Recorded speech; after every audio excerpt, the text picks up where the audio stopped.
5 राज्यों में कम से कम 2 राज्यों में तो सीधा सीधा कांग्रेस का मुकाबला है दूसरी पार्टी के साथ, असम और केरल में। केरल में सीपी कम्युनिस्ट पार्टी के साथ है, असम में बीजेपी के साथ है, और जो सबसे बड़ा गठबंधन तमिलनाडु में है, कांग्रेस उसका सब बहुत बड़ा एक हिस्सा है डीएमके के साथ। और बंगाल में हमारी स्थिति कुछ इतनी ज़्यादा सशक्त तो नहीं है, लेकिन वहाँ भी उम्मीद ही है कि बीजेपी तो हारेगी। वहाँ चारों स्टेट्स ये वो हैं जहाँ बीजेपी की हारने की संभावना है। इस चुनाव को उस दृष्टि से देखेंगे तो बेहतर होगा। भारत जो बीजेपी बनाने लग रही है ना, जिसमें पैसे का, धनबल का इतना बेहिसाबा उसका क्या बोलूं दुरुपयोग हो रहा है, और सिर्फ वो नहीं, एजेंसीज का दुरुपयोग, डराना धमकाना। सभ्यता के नाते ये था कि 37 एमएलए कांग्रेस के हैं, 30 पे राज्यसभा की सीट बनती है, इस पर चुनाव नहीं होना चाहिए था। लेकिन बीजेपी ने जानबूझ के अपनी खुद की पार्टी के वाइस प्रेसिडेंट को खड़ा किया और कहते हैं ये इंडिपेंडेंट कैंडिडेट है।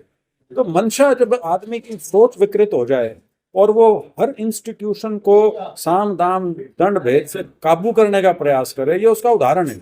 महाराष्ट्र में क्या डर था कि विधायक बिक सकते हैं?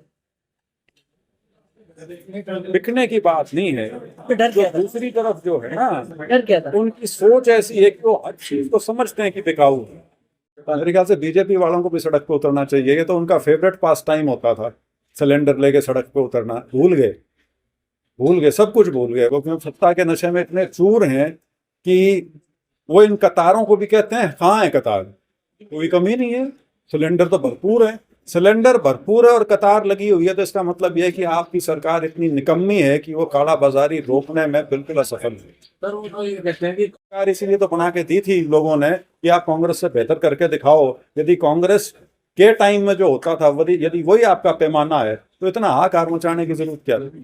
आप तो कहते थे हम पार्टी में तो डिफरेंस है, तो कुछ नया करके दिखाइए। नया ये जरूर कर दिया कि 75-78 साल की आज़ादी में पहली बार हिंदुस्तान किसी देश का पिछलग्गू इन्होंने बना दिया, सिर्फ शासकों की निजी कमजोरियों के कारण। देश को गिरवी रख चुके हैं। जो अमेरिका के साथ जो डील हुई है, उसमें चाहे आपका कृषि क्षेत्र है, चाहे आपका एनर्जी का सेक्टर जो है, एनर्जी से मतलब ये तेल, और चाहे आपका असला खरीदने का कल का टाइम आएगा, आप एक देश के पिछलग्गू बन चुके हैं। वो फैसला करेगा कि आपकी कृषि किस हिसाब से चलेगी, आपकी खेती का निर्धारण किस हिसाब से होगा, आप असला किस देश से खरीदेंगे, आप तेल किस देश से खरीदेंगे। ये स्थिति हिंदुस्तान की कभी नहीं थी। और वो देश जिसके पीछे आप लगे हुए हो, उसने आपको तिरस्कार के अलावा कुछ नहीं दिया आज तक। ऑपरेशन सिंदूर के ऊपर भी उस ऑपरेशन को बंद करवाने का काम, और उसके बाद पिछले 10 महीने में देश को बेइज्जत करने का काम वही देश कर रहा है जिसके आप गोदी में जाके बैठे हुए। ये निजी कमजोरियां हैं कहीं जिसको अमेरिका एक्सप्लॉइट करने लग रहा है।